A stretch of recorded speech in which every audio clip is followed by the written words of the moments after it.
அனைவருக்கும் வணக்கம்.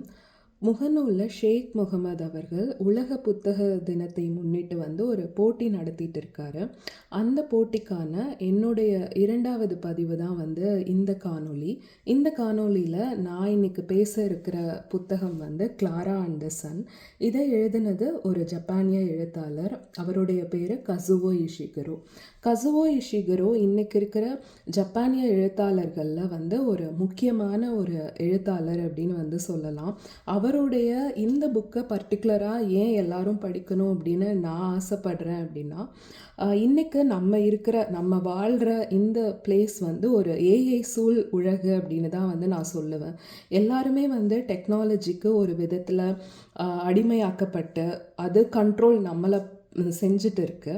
அந்த மாதிரியான இடத்துல உண்மையான ஒரு லவ்வுக்கான பிளேஸ் எங்கே இருக்குது?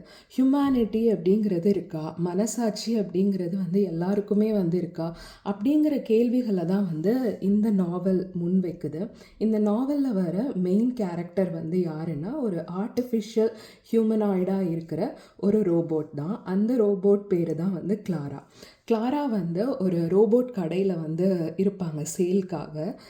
ஜப்பானில் இந்த புத்தகத்தில் எப்படி காமிச்சிருப்பாங்கன்னா, ஜப்பானில் நார்மலாகவே இந்த ரோபோட் ஷாப்ஸ்லாம் நிறையா இருக்கும். ஒரு ரிச்சாக நீங்கள் இருந்தீங்கன்னா நீங்கள் போய் ஒரு ரோபோட்டை வாங்கிட்டு உங்கள் வீட்டுக்கு எடுத்துகிட்டு போகலாம். அது உங்களுக்காக ஒரு ஹியூமன் மாதிரியே தான், கிட்டத்தட்ட ஹியூமன் மாதிரியே தான் உங்கள் கூட இருக்கும் அப்படிங்கிறத தான் இதில் ஃபிக்ஷனலாக சொல்லியிருப்பாங்க. ஸோ அதே மாதிரி ஜோசி அப்படிங்கிற ஒரு 14 வயசு பொண்ணு, ரொம்ப ரிச் பேக்ரவுண்டில் இருக்கிற பொண்ணு. அந்த பொண்ணு கிளாராவை கம்பானியனாக அவங்க அம்மா வாங்கி கொடுப்பாங்க. கம்பானியனாக இருக்கிறது ஒன்று. இன்னொரு ரீசன் அவங்க அம்மா வாங்குறது எதுக்காக அப்படின்னா, ஜோசி இன்னும் கொஞ்ச நாளில் இறந்துருவா. ஜோசியோட இடத்த கிளாரா தான் ஃபுல்ஃபில் பண்ணணும். எப்படி அவள் ஃபுல்ஃபில் பண்ணுவா அப்படிங்கிறது இந்த கதையில் ஒரு ட்விஸ்ட். அதை ரீட் பண்ணி தெரிஞ்சுக்கணும் அப்படின்னு தான் சொல்லுவேன். ஆனால் ஜோசியோட ரீப்ளேஸ்மெண்ட்காக தான் கிளாராவை அவங்க அம்மா வாங்கிட்டு போய் அவங்க வீட்டில் வச்சுருப்பாங்க. கிளாரா கடையில் இருக்கிற முடிக்கும் கிளாரா நம்புறது என்ன அப்படின்னா, நம்ம எல்லாருக்குமே சன் தான் பெருசு. சன் தான் ஒரு கடவுள் மாதிரி. அதுதான் நரிஷ்மெண்ட். நம்ம உயிர் வாழ்கிறதுக்கு எல்லாத்துக்குமே சன் தான் ஹெல்ப் பண்ணுது அப்படின்னு இந்த கிளாராக்கு ஒரு தாட் இருக்கும். ஏன் அப்படின்னா, கிளாராங்கிற இந்த ரோபோட் சோலார் பவரில் தான் ரன் ஆகிட்டு இருக்கும். ஸோ அதனாலையும் அங்கே நடக்கிற சில இன்சிடென்ட்ஸாலையும் கிளாராக்கு ஒரு பிலீஃப் இருக்கும், சன் நினச்சா முடியாதது எதுவுமே இல்லை அப்படின்னு சொல்லிட்டு. அதனால் ஜோசியோட வீட்டுக்கு போனதும் ஜோசிக்கு இருக்கிற இந்த டிசீஸையும் சன் குணப்படுத்த முடியும் அப்படிங்கிறதுக்காக ஒரு சன்னை தேடி கிளாரா ஒரு பயணம்லாம் வைப்பாங்க. அதெல்லாம் வாசிக்கிறதுக்கு ரொம்ப நல்லா இருக்கும். ஒரு ரோபோட்டுக்கு ஒரு ஃப்ரெண்டை கொஞ்ச நாள் பழகின ஜோசியோட உயிரை காப்பாற்றுறதுக்கு இவ்வளோ ஒரு இன்ட்ரெஸ்டாக, இவ்வளோ ஒரு லவ்வா அப்படின்ட்டு அவங்க அம்மாவுக்கு கூட அது இருக்காது. அவங்க அம்மா ஜோசி இனிமேல் இருக்க மாட்டா, அதுக்காக ரீப்ளேஸ்மெண்ட் தேடி கிளாராவை கூட்டிகிட்டு வருவாங்க.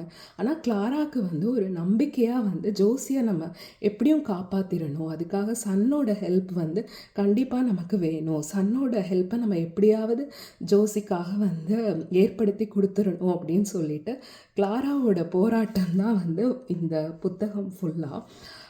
அதுக்கப்புறம் ஜோசி குணமாகறாங்களா, கிளாரானால் ஹெல்ப் பண்ண முடிஞ்சதா அப்படிங்கிறதோட தான் இந்த நாவல் முடிஞ்சிருக்கும். இந்த நாவல் முடியும் போது நமக்கு இன்னொன்று தாட்டும் ரியலைஸ் ஆகும். ஹியூமன்ஸ் எல்லாருமே தான் இப்போது ரோபோட்டாக ஆகிட்டுருக்காங்க. ரோபோட்க்கு கூட நம்ம ஒரு ஹியூமனிட்டி, மனசாட்சி இதெல்லாம் இருக்கும். ஆனால் ஹியூமனுக்கு அதெல்லாம் சுத்தமாக இருக்காது, கொஞ்சம் கொஞ்சமாக மறைஞ்சிட்டு போகுது அப்படிங்கிறத இந்த ரைட்டர் இந்த கதை வழியாக சொல்ல ட்ரை பண்ணியிருக்காரு. ஸோ அதனால் இந்த புத்தகத்தை எல்லாரும் படிக்கணும் அப்படிங்கிறத நான் இந்த காணொளி வழியாக சொல்லிக்க விரும்புகிறேன். எல்லாருக்கும் நன்றி, வணக்கம்.